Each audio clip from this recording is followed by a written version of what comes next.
I just posted a photo a few days ago on Facebook, and a few friends asked me how did I create it. So I'm gonna make a tutorial about it, and then I can show not only my friend but more people. So check it out.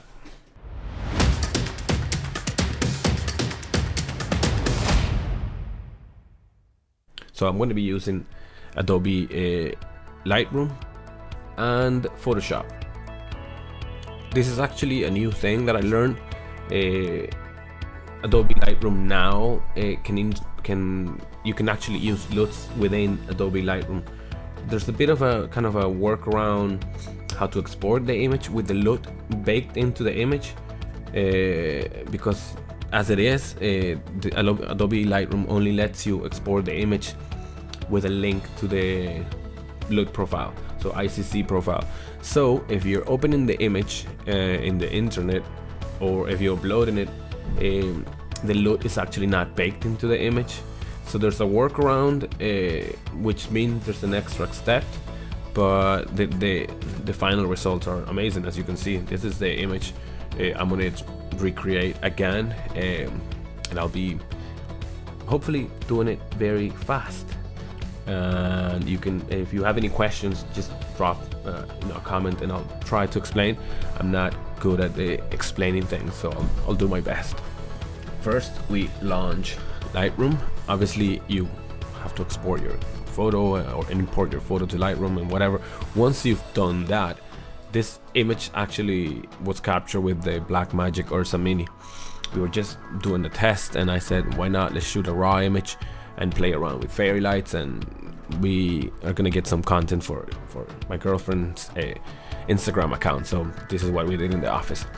Once you imported the image to Adobe Lightroom, what you want to do is you want to create a virtual copy. We're gonna be working in that one, just so we don't destroy the original file. So now in Adobe Lightroom you can actually use LUTs. So the way to import it, I'll put a link in the description, and how you go about importing all your LUTs to the actual Adobe Lightroom library. But anyways, once you have your LUTs imported to the Lightroom library, you're gonna go here and go to develop mode, and then you're gonna enable soft proving, and then this little window comes here. And what this allows you to do is to change the color profiles, which is very, very cool. You couldn't do this before, or I was not aware of it. So I'm gonna go ahead and find the LUT I already had selected one, which I like to play with. This is the LUT. So just like that, this image looks way cooler than this image, and that's only just applying the LUT. After that, I just go and edit it like I usually would.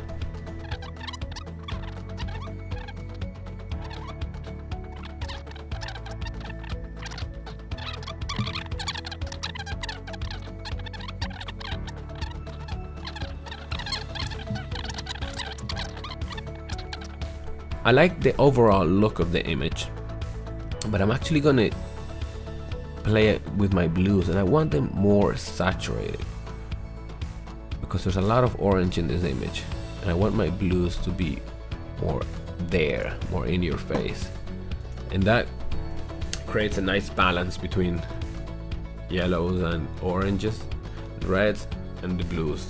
That is the light coming from the window. This was actually shot in the day, so I'm balanced the tungsten, so daylight looks or seems to be blue. That's why, because my white balance is shifted to the warm colors. Once you have an image which you're happy with, I'm gonna go into a bit of fine detail. Holding space, I can click and zoom in or zoom out. So I'm gonna try to bring back that white color in her pupils. I think it's not as it should be. There's a lot of contamination, because this is not a stills camera, this is a video camera that does raw files. So it's not the best camera to do stills with, but it does them, and I think actually does them very nice.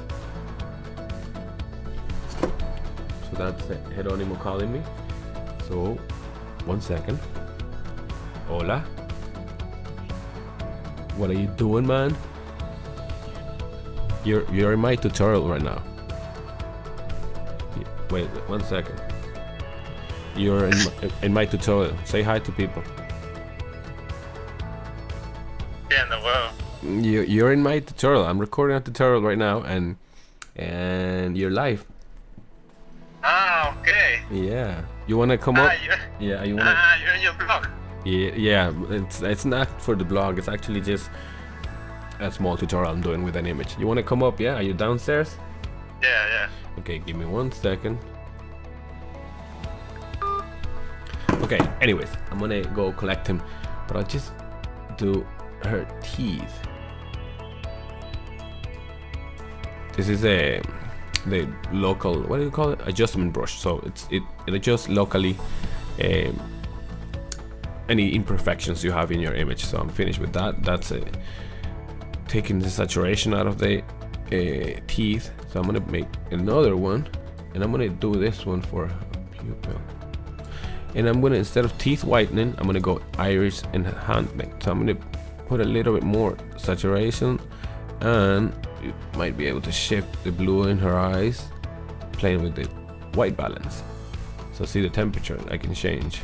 So I'm gonna go just not exaggerated. Look at that, but enough for it to look cool. Okay, I'm happy with that. That looks very cool. I'm gonna go downstairs, open the door. Okay, so I'm back. Geronimo is just there.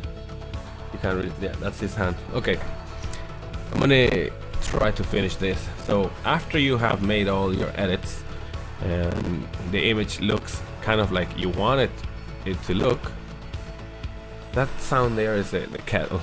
We're gonna make a nice warm cup of coffee because it's very, very cold outside, and we're not from this country, so it's cold. So anyways, I'm gonna sharpen it a little bit more. So that's my image. So if I take away the soft proofing, you can see that the image is actually normal image, as in normal color space. It's only when I activate soft proofing that I can see the image with the lookup table applied to it. I'm gonna add a little bit of fairy lights or bokeh, and I'm just gonna add them to my image just to make it look like the one I showed you in the beginning of the tutorial. So I am gonna export this image, and I'm gonna edit in Photoshop.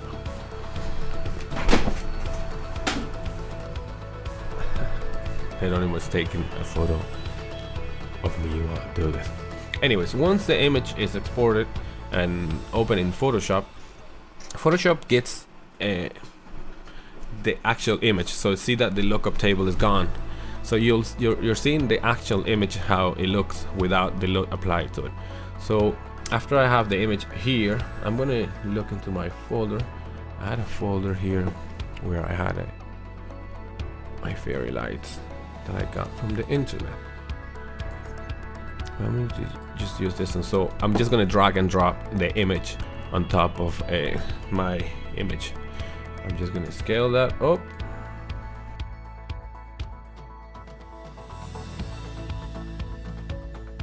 There we go. I'm gonna leave it like that. You can still see that line there. So we're gonna get rid of that line by creating an opacity mask. So everything that's white, you can see. Everything that's black, you can't see. So I'm gonna get black color here and go to my brush tool, and I'm just gonna delete that line, which we don't want. Just gonna expand the size of this. Delete that line. Get rid of that line, and it generates, because my brush is very soft and very big, it creates a gradient of grays in my opacity mask, and you can see that the edge of the image, it's gone. So I'm kind of happy with that. I'm gonna add an extra one, just a small one.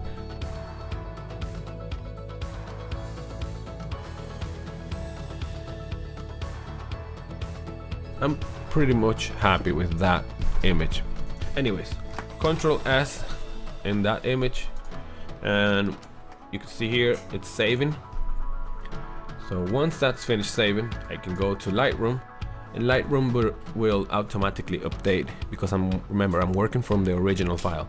So this is I haven't exported nothing. I'm working within the original file, and because Lightroom and Photoshop communicate, boom, you have magic here. Once I have that there, I can see that my image is good.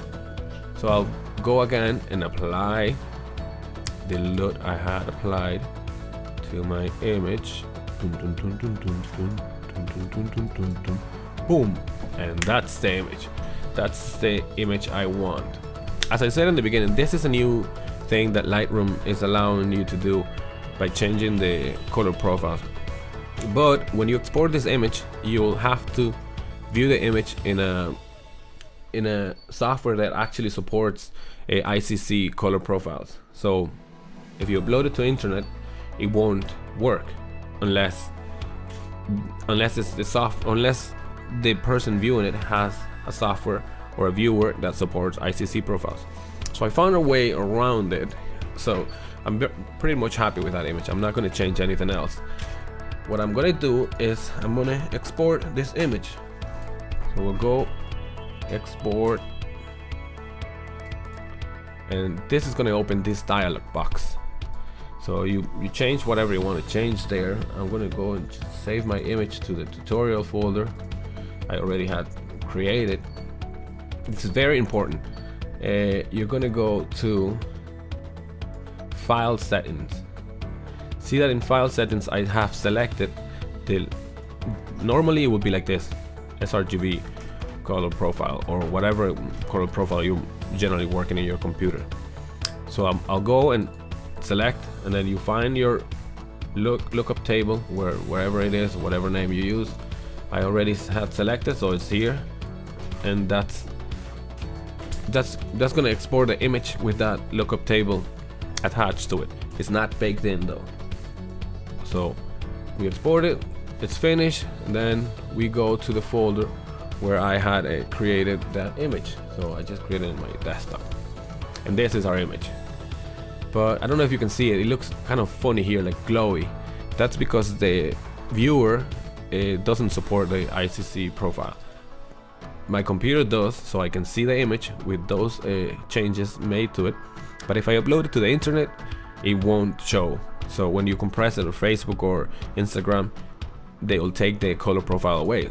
The workaround that I found to do that is you open this image in Photoshop. Let's see where I can actually just, I have Photoshop open here, and I'm going to open image. I'm going to select the one. So once you have the image in Photoshop, you're going to go to edit, convert to color profile, and we are going to put it in sRGB.